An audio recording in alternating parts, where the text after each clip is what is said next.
नमस्ते बच्चों, मैं अर्पण सिंह। मैं आपको मनी करा रहा हूँ। मनी इकोनॉमिक्स का एक पार्ट है और फिर मैंने आपको बताया था कि शुरू में बार्टर सिस्टम यूज होता है। अभी हम मनी का जो डिफिनीशन बताया था कि मनी जो एक्सेप्ट्स हो बोथ साइड, दोनों तरफ से, और मनी के यूजेस बताए थे। मनी जो है मीडियम ऑफ एक्सचेंज है। मनी मेजर्ड वैल्यू, मतलब इजीली वैल्यू मेजर कर सकते हैं। तीसरा क्या है कि हम उसकी वैल्यू को स्टोर कर सकते हैं। और चौथा, हम डिफर्ड पेमेंट कर सकते हैं, मतलब फ्यूचर में पेमेंट दे सकते हैं। उसकी वैल्यू डिक्रीज और इंक्रीज जल्दी नहीं होती और सेम क्वालिटी, मतलब सेम ही रेट दोनों को उसी टाइम होता है। तो हम अब आज बात करने जा रहे हैं कि लीगल डिफिनीशन क्या है मनी की। तो money is what the law says is money, मतलब जो हमारा कानून कहता है, जिस भी प्रिंटिंग प्रेस या मतलब जिस कागज पे कुछ लिख के आपको कुछ दे देता है, उसे हम मनी बोलते हैं। ठीक है, सरकार अगर कहती है कि ये सिक्का, ये कॉइन, ये मनी है, तो हम उसे मनी मानते हैं। ठीक है ना। अब क्योंकि आपने जो पैसा देखा वही पैसा है, तो आपको किसने कहा वो रुपए के फॉर्म में है? जैसे 500 और 100 के नोट थे, तो अब वो मनी आपको जिस भी तरीके से वो छपा हुआ आता था, सरकार ने उसे बताया था कि ये मनी है। लेकिन एक दिन ऐसा होता है कि विमुद्रीकरण के नाते, डिमोनेटाइजेशन के नाते, वो पैसा अब सरकार कहती है 500 और 1000 के नोट अब वो पुराने नहीं चलेंगे, फिर से 500 के नोट अलग से छापे जाते हैं और सरकार कहती है अब इस तरीके की करेंसी को या इस तरीके के नोट को हम पैसा मानेंगे, या इस तरीके के क्वाइन को, इस तरीके के कागज पे जो भी प्रिंट हुआ होगा उसे हम मनी मानेंगे। तो वही हम मनी मानते हैं। अगर वो 500 और 1000 का पुराना नोट होगा तो आप जेल चले जाएंगे। ठीक है ना। मतलब वो आपके पास कैसे है वैसे रखना नहीं चाहिए, वो आप एक आध दो रख सकते हैं पीछे के हिस्ट्री के लिए। तो लीगल टेंडर मनी, मतलब आपका जेल जाने का क्या मतलब है वहां पे कि आप उतना पैसा पहले पुराने, अब आपके पास होंगे ही नहीं वो। ठीक है ना। पहले होते तो आप रखेंगे ही क्यों ऐसा पैसा जो चलेगा ही नहीं। Legal tender money, legal tender money वो होता है कि जो दे हम किसी को और वो ऑब्लिगेट हो, मतलब उसके नियमता है, उसे लेना अनिवार्य है। ऑब्लिगेशन हो, वहाँ पे नेसेसिटी हो कि वो लेगा जरूर उसे। लेकिन जब वो लेगा तो आपको मना करेगा तो आप लीगल एक्शन ले सकते हैं। ठीक है ना। मतलब आप लीगल एक्शन ले सकते हैं कि हमने इन्हें पेमेंट किया और ये पेमेंट हमारा स्वीकार नहीं किया, एक्सेप्टेबल नहीं हुआ बोथ साइड से। तो अब हुआ क्या कि लेकिन यहाँ पे भी लिमिटेड लीगल टेंडर और अनलिमिटेड लीगल टेंडर आया। लिमिटेड लीगल टेंडर का मतलब ये होता है कि अब आप मान लीजिए कि 1 लाख का सामान खरीदने चले गए और 1 लाख रुपए आप 2-2 के सिक्के, 1-1 के सिक्के, 5-5 के सिक्के सब मिला के एक बैग लेके चले जाते हैं। तो अब दुकानदार, शॉपकीपर या शोरूम वाला आपको मना कर सकता है भाई हम नहीं लेंगे इतने सिक्के, हम कौन बैठ के काउंट करेगा यहाँ, मैं तो काउंटर पे लगा दूंगा तो एक आदमी से काउंट करता फिरेगा पहले, तो आपको वो पैसा रिफ्यूज कर सकता है। इसका मतलब कि लिमिटेड लीगल टेंडर, जैसे आपके क्वाइंस हैं। अब क्वाइंस क्या होता है कि अगर आपने 1000 से ज्यादा रुपए का पेमेंट क्वाइंस में करेंगे तो आपका ये वो रिफ्यूज कर सकता है कि भाई 1001 रुपए आपको करना हुआ। ठीक है। और आपने ले जाके 1-1 के सिक्के, 2-2 के सिक्के पटक दिए। अब वो तो तुरंत आपके विश्वास पे तो कोई ले नहीं लेगा, अगर बहुत विश्वसनीय व्यक्ति है तो ले लेगा। लेकिन दुकानदार मना भी कर सकता है कि भाई हम नहीं लेंगे, हम इसे काउंट। अब आप सोचो 1000 रुपए 1-1, 2-2 के सिक्के दे दोगे तो आदमी काउंट करता और रखेगा कहाँ, समझ रहे हो ना। तो उसका वही वो कह रहा है कि ये लिमिटेड टेंडर है कि आप क्वाइन दे सकते हैं, पर वो क्वाइन आप 1000 से ज्यादा का पेमेंट है तो दुकानदार आपको मना कर सकता है, फिर आप लीगल एक्शन उस पर नहीं ले सकते। अब अनलिमिटेड लीगल टेंडर, इसमें आप जितना भी पेमेंट करना है आप उसको पेमेंट कर सकते हैं। और अनलिमिटेड लीगल टेंडर में दुकानदार आपको नहीं मना कर सकता। अगर वो मना किया है तो आप उस पर कानूनी कार्रवाई या लीगल एक्शन ले सकते हैं, उसे हम अनलिमिटेड लीगल टेंडर बोलते हैं। देखो बेटा, लीगल टेंडर फिर से मैं बता दिया, लीगल टेंडर मनी वो होता है जो सरकार आपको मतलब अलाउड करती है कि आप उसे रिफ्यूज नहीं कर सकते। अब if anybody refuses then you go to legal action, तो आप लीगल एक्शन को जा सकते हैं। दूसरा है non legal tender money as optional money. वो मनी जैसे आप मना कर सकते हैं, ठीक, कि हमारे यहाँ इससे पेमेंट नहीं होता। अब नॉन लीगल टेंडर मतलब उससे कोई रिफ्यूज किया तो आप पे कोई एक्शन नहीं होगा। जैसे मान लीजिए चेक, सब कोई चेक नहीं एक्सेप्ट करता, और चेक एक्सेप्ट भी कैसे करे। मान लीजिए 3000 का सामान ले रहे हैं, आप चेक दे रहे हैं, तो क्या वो चेक ही बैंक में ले जाता रहेगा बार बार, ठीक है ना। तो रिफ्यूज कर सकता है कि भाई वो नॉन लीगल टेंडर मनी है। ऐसे बहुत सारे हैं, जैसे हमारे यहाँ क्रेडिट कार्ड नहीं चलते, वो मना कर देगा कि भाई हमारे यहाँ नहीं चलते, आप कोई लीगल एक्शन नहीं ले सकते, जैसा उसका रूल होगा वैसे ही होता है, ठीक है। तो कुछ जैसे डिमांड ड्राफ्ट है, कहीं नहीं एक्सेप्टेबल है, कहीं नहीं ले सकते, हम पैसे कैश में ही लेते हैं, तो ये दुकानदार की इच्छा पे चला जाता है। इसका मतलब ये है कि नॉन लीगल टेंडर मनी उसे बोला है कि आप, अगर वो मना कर रहा है कि इस मोड में हम आपसे पैसे नहीं लेंगे, तो आप उस पर कोई लीगल एक्शन नहीं ले सकते। फिर है bank money. Demand deposit created by the commercial bank, deposits are repayable on the banks on demand. तो demand deposit created by the commercial bank, demand deposit होता क्या, देखो हम बैंक में पैसा जमा करते हैं, अब जब आपको जरूरत होगा, रिपेबल होगा बैंक के द्वारा by the banks on demand. जैसे ही हमने डिमांड किया, बैंक उसको आपको दे देगा, ठीक है। मतलब वही है, जब जब हमारी जरूरत होगी हम जाएंगे और बैंक से ले लेंगे, ठीक है। इससे वही वो कह रहा है कि डिमांड डिपॉजिट की created by the commercial bank, इसमें टर्म जोड़ता है नेट डिमांड डिपॉजिट की। मतलब दो तरीके के देखो डिमांड डिपॉजिट होते हैं, हम इसे आसानी से आपको बता दे रहे हैं। दो तरीके के डिमांड डिपॉजिट होते हैं, एक होता है इंटर डिमांड डिपॉजिट, ठीक है, और एक होता है net demand deposit, inter bank deposit. Word लिखा रहेगा inter bank deposit. Demand deposit दो तरीके का होता है, डिमांड डिपॉजिट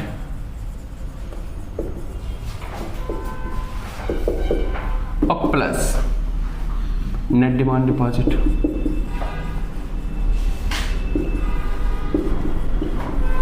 देख बेटा, नेट डिमांड डिपॉजिट जो होता है ना, आप पब्लिक जो पैसा जमा की है बैंक में और वो कभी भी उसे निकाल सकती है, ठीक है ना।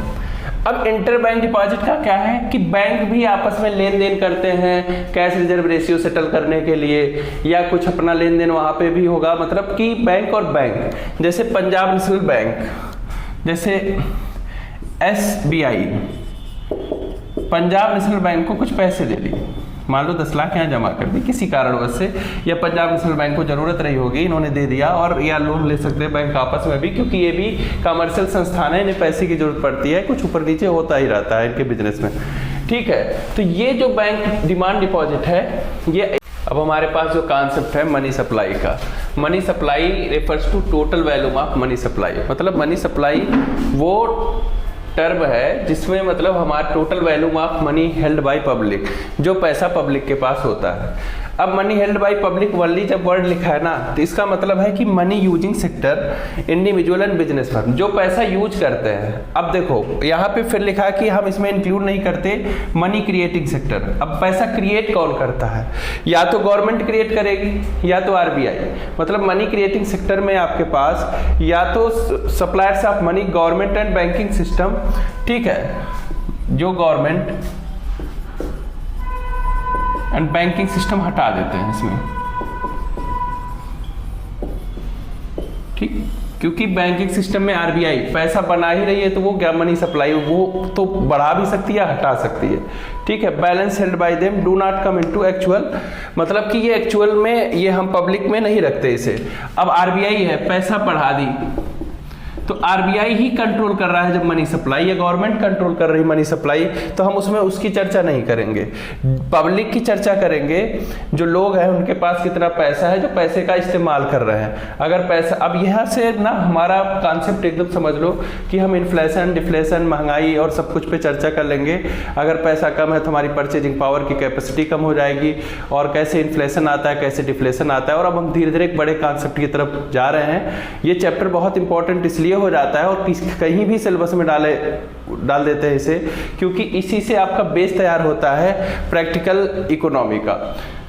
तो money using sector, individual and business firm दोनों ले सकते हैं। और ये स्टॉक कॉन्सेप्ट है। कैसे पता चला, क्योंकि ये पार्टिकुलर पॉइंट ऑफ टाइम पे मेजर होता है, आप डिफिनीशन में ही देख लो कैसे होता है, पार्टिकुलर पॉइंट ऑफ टाइम, और जो पार्टिकुलर पॉइंट ऑफ टाइम पे होता है उसे हम स्टॉक बोलते हैं। ठीक है, तो total volume of money held by public, क्या बोलोगे, total volume of money held by public. Component of money supply, component of money supply में हम करेंसी विथ पब्लिक, जो पब्लिक के पास करेंसी है, जैसे पेपर नोट्स हो गए, कॉइन्स हो गए, जो पब्लिक के पास है। तो most liquid of all asset, liquidity क्या होती है कि हम तुरंत ही जाके सामान खरीद सकते हैं, जैसे आपके पास पैसा पड़ा हुआ है, आप तुरंत जाके उसे ले लिए, तो ट्रांसफॉर्मेशन ऑफ मनी हो गया तुरंत ही। आपको पेन की ज़रूरत थी, आपने 10 रुपये दिए दुकानदार को, पेन ले लिया, क्योंकि आपके पास कैश था तो आप एट रैंडम कर लिए। आपको 1000 रुपये या लाख रुपए का कुछ लेना है तो आप तुरंत जाके उसे परचेज कर लिए, तो तुरंत ही पैसे का ट्रांसफॉर्मेशन हो गया उस वस्तु में। आपको 35 लाख की गाड़ी चाहिए, आपके पास था, करेंसी थी और कुछ थे, तो आपने ऑन डिमांड जाके ले लिया उसे, तो आपने तुरंत ट्रांसफॉर्मेशन कर लिया। किसी बैंक में गए होते, सोचो आप डिमांड करते, बैंक से आपको पैसे देती, और वो कितनी प्रक्रिया से गुजरता है, तो ये थोड़ी कम लिक्विड है, लिक्विड है पर कम लिक्विड है। ठीक है, तुरंत से या ट्रांसफॉर्मेशन ऑफ मनी हो जाए इन गुड्स एंड सर्विसेज, तो वो ज़्यादा लिक्विड माना जाता है। तो it is the most liquid of all asset, include coin of denomination. यहाँ पे मैं बताऊँ बच्चों, डिनोमिनेशन अगर आपको समझने में दिक्कत आएगी तो आप इसको मतलब वैल्यू समझना। ठीक है, डिनोमिनेशन वैल्यू के सेंस में लिया जाता है, पर वर्ड आप डिनोमिनेशन ही बोलेंगे, ये नहीं कि आप वर्ड चेंज, जैसे हमारे पास बच्चे आएंगे कहेंगे इसको आसान लैंग्वेज में कर दो, टर्म नहीं बदले जाते बेटा। डिनोमिनेशन माने वैल्यू, कॉइन ऑफ वैल्यू, कितने कितने रुपए का, 20 का, 10 का, 5 का, 1 का, 2 का, जो भी कॉइन आता है आपके पास, ठीक है, वो सारे पैसे। और पेपर नोट ऑफ डिनोमिनेशन, जो पेपर नोट्स होता है, चाहे 500 का हो, 200 का, 100, जो पब्लिक के पास नोट या करेंसी जो कॉइन होंगे उसे ले लिया जाता है। लीगल टेंडर मनी, जो legal use to make payments, जो लीगली हम पेमेंट करते हैं ऑफ डेब्ट और अदर ऑब्लिगेशन। ठीक है, और ऑब्लिगेशन के लिए हम जो पेमेंट करते हैं वो भी आपका ले लिया जाता है। लीगल टेंडर मनी आपको मैं बता ही दिया। ठीक, legal use to make payments of debts और अदर ऑब्लिगेशन, और ऑब्लिगेशन के लिए उसे जो पेमेंट करते हैं। देखो अब हमारे पास है डिमांड डिपॉजिट विथ बैंक। अब हमारे जो डिपॉजिट है बैंक में, तो फिर यहाँ पे टर्म लिखा है नेट डिमांड डिपॉजिट। ठीक बेटा, demand deposit with bank, net demand deposits are include. ठीक, net demand deposit are included. फिर बता दो आपको, नेट डिमांड डिपॉजिट। ठीक है, मैंने बताया था कि बैंक दो तरीके से करती है, कि एक होता है हमारा वही सेम की जो डिमांड डिपॉजिट पब्लिक के द्वारा किया जाता है, और एक इंटर बैंक, तो उसे ले लेते हैं।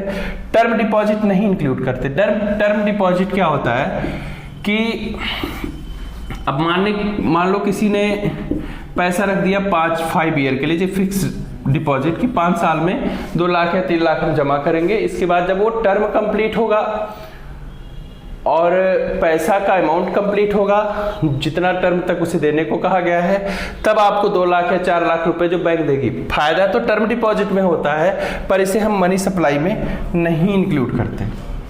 ठीक है ना, हम टर्म डिपॉजिट में से नहीं इंक्लूड करते। डिमांड डिपॉजिट क्या होता है, जो सेविंग अकाउंट डिपॉजिट है, करंट अकाउंट डिपॉजिट है। ठीक है, याद हो जाएगा। डिमांड डिपॉजिट लिख दे रहा हूं एक बार आपके साथ, डिमांड डिपॉजिट्स। आप लिखने से बड़ा भागते हैं, मैंने देखा है। ठीक है ना, वो मत करना बेटा। सेविंग अकाउंट प्लस डिपॉजिट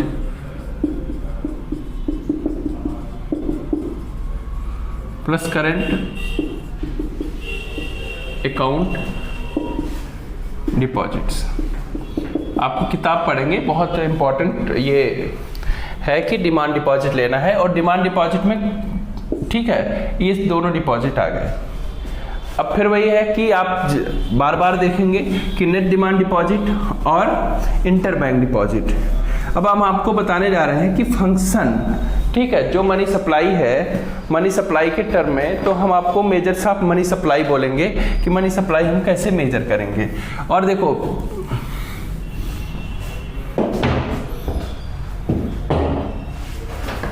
कैसे? Reserve bank of India releases data on money supply, ठीक है, मतलब reserve bank of India release करता है data on money supply Bharat में, ठीक है। तो अब हम मनी सप्लाई मेजर कैसे करते हैं? देखो, हमारे पास जो मनी सप्लाई में दो तरीके की मतलब मनी होती है, नैरो मनी और ब्रॉड मनी। ये टाइप है, M1 type, M2 type, M3 type, ठीक है, M4। अब देखो आप, M1 क्या होता है? Currency and coins. अब M1 बारी बारी, हमारे सिलेबस में M1 है 12th में, लेकिन आपको 12th के लिए हम पढ़ा रहे हैं, उसके आगे भी आप जानने की कोशिश करोगे और 10-5 मिनट दे देने से कोई बहुत ज़्यादा खराब आपका नहीं हो जाएगा। Currency and coins. Currency and coins क्या होता है कि M1 में हमें 3 चीज होती है, currency and coins, demand deposit of commercial bank, other deposit with RBI। आप एकदम क्रम से याद करोगे, currency and coins, demand deposit of commercial bank and other deposit with RBI। Currency and coins, demand deposit of commercial bank और other deposit with RBI, ठीक है। और ये जो करेंसी और कॉइन है किसके साथ? विथ पब्लिक के साथ, ठीक है बेटा। तो M1 क्या है? फिर से मैं साथ में याद करा दे रहा हूं, currency and coins with public, demand deposit of commercial bank, demand deposit DD of commercial bank, other deposit with RBI। पहला हो गया। अब जब आपको M1 याद हो गया तो saving deposit with post office saving bank, अगर M2 अगर आता है, M2 क्या होता है? M1 तो होता ही है और उसमें saving deposit with post office saving bank, मतलब saving deposit with post office saving bank. Saving deposit किसके साथ? Post office saving bank. Post office saving bank भी होता है, वहां पे भी हम अकाउंट खुला सकते हैं और अपने पैसा जमा कर सकते हैं। गांव में या बहुत इंटीरियर या पहाड़ी इलाकों पे पोस्ट ऑफिस ये काम कर लेता है, क्योंकि बैंक बनाने के लिए बहुत ज़्यादा इंफ्रास्ट्रक्चर चाहिए था और पोस्ट ऑफिस हर जगह होते थे, क्योंकि संदेश भेजा जाना होता था। देखो, पहले कम्युनिकेशन सिस्टम ठीक होगा ना, तो धीरे धीरे तो पोस्ट ऑफिस बनाना सरकार की मजबूरी थी कि कैसे कम्युनिकेट करें वहाँ के पब्लिक से, तो वहाँ से पोस्ट ऑफिस बन चुके थे। तो अब वहाँ पहाड़ी इलाकों में 2 इंफ्रास्ट्रक्चर तोड़ना का मतलब आपको पहाड़ को ज़्यादा तोड़ना पड़ेगा। अब पहाड़ तोड़ोगे तो आप जोग्राफिकल परेशान हो सकते हो, एवलांचेज आ सकते हैं, लैंडस्लाइड हो सकते हैं, तो इस वजह से वो फिर वहाँ पे हम बैंक की सुविधाएं दे दिए थे। अभी सरकार बनाती है बैंक कुछ, लेकिन वहाँ पे जाना बड़ा समस्या होता है, इसलिए आप समझना कि हम saving deposit with post office saving bank, मतलब वहाँ पे पोस्ट ऑफिस पे सेविंग बैंक होते हैं, वहां पे भी हम सेविंग डिपॉजिट कर सकते हैं। यह M2 टाइप का मनी, मतलब M2 टाइप का मनी होता है। अब दूसरा है हमारे पास M3, ठीक है। M3 क्या होता है कि demand deposit with net demand deposit. Net demand deposit क्या बोला बेटा? नेट डिमांड डिपॉजिट वही है जो आप पब्लिक 2 तरीके के मैंने कहा पैसे रखते हैं, तो नेट डिमांड डिपॉजिट में आप जैसे जाओ गवर्नमेंट आपको तुरंत पैसा मिल जाए बैंक से, या आप लेकिन आप कोई पैसा और जमा किए हो, ठीक है ना, तो वो नहीं है। मतलब कि net demand deposit M1 plus net demand deposit with bank, M4 M3 plus total deposit with post office saving bank. अभी सेविंग डिफरेंस से देखना बस, M2 में saving deposit with post office saving bank और total deposit with public post office saving bank, ठीक है। वहां पे कह रहा है एक्सक्लूडिंग NSC। NSC क्या होता है कि नेशनल सेविंग सर्टिफिकेट, मतलब जो पैसा आपका नेशनल सेविंग सर्टिफिकेट में है उसे हटा के, मतलब जो सरकार के तरीके से सेविंग सर्टिफिकेट दिया गया होगा आपको।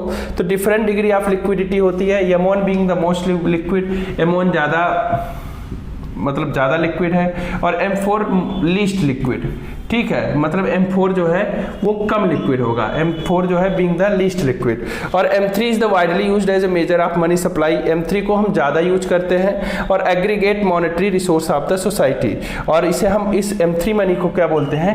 Aggregate monetary resource of the society. M3 को क्या बोलते हैं?